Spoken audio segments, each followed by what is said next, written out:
Victor Tusky is trying to get his life together. With the help of intervention workers at the Val D'Or Friendship Center, he's been sober for about a month. I'm just a person that struggled.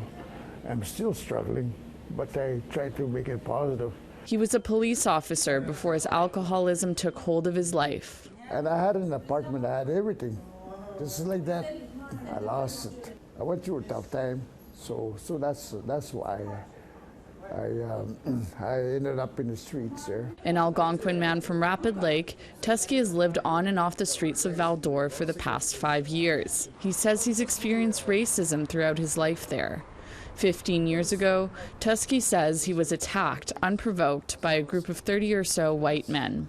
From head to toe, every one of them kicked me. And I was kind of surprised I was still alive. I was in bed for 10 days after that. While Tusky says that today, violence against Indigenous people has diminished, he says many non-Indigenous Val D'Orians still have negative attitudes towards Indigenous people. They put everybody in the same boat, you know.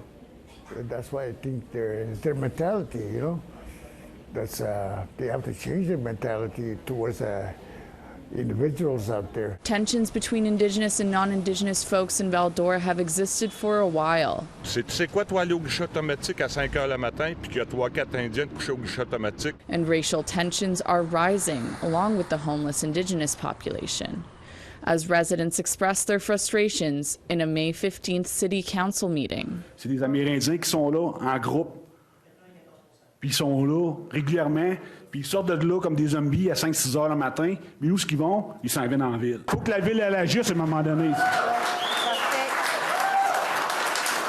Even the region's provincial representative had something to say at the heated city council meeting. Quand on dit des mesures sérieuses, c'est de la répression. Ça veut dire c'est de trouver moyen d'enfermer.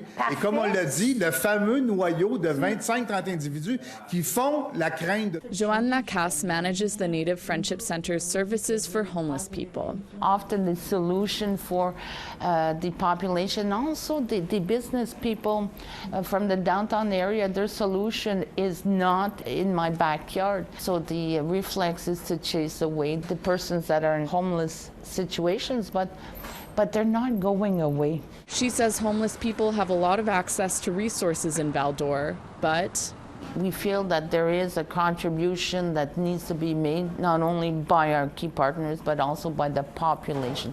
The social tensions are real, and in certain cases our homeless people feel that tension. They are victims of racism. Edith Cloutier, the Friendship Center's director, says that most Indigenous people in Val D'Or are not homeless, and many of those who are have lived in the city for generations. Quand on entend les gens avec des propos de dire ben on devrait retourner les personnes itinérantes dans leur communauté, ben leur chez eux c'est la ville, c'est pas la communauté. Cloutier has been working for decades to improve relations between the Indigenous and non-Indigenous community, particularly after a 2015 Radio-Canada investigation brought to light abuse allegations from Indigenous women against Val D'Or police officers. Ça a été un travail très délicat, très sensible, mais on a réussi au fil des années à trouver, à renouveler, si on veut,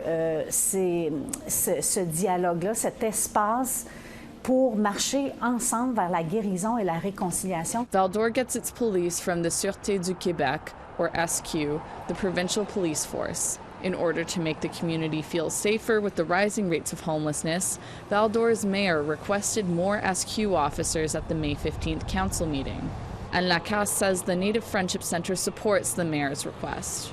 Ça va faire partie de la solution, évidemment, pour atténuer un petit peu les craintes de la population. Lacasse says the other parts of the solution include building housing for people experiencing homelessness, something the Native Friendship Center is planning to do in the next year, and ensuring people like Victor can get the help they need to heal. It makes me feel good about myself to be able to have hopes and dreams, you know. So that's one thing that's is making me feel good about myself, to be responsible that day by day. Emilia Fournier, APTN National News, Val D'Or, Quebec.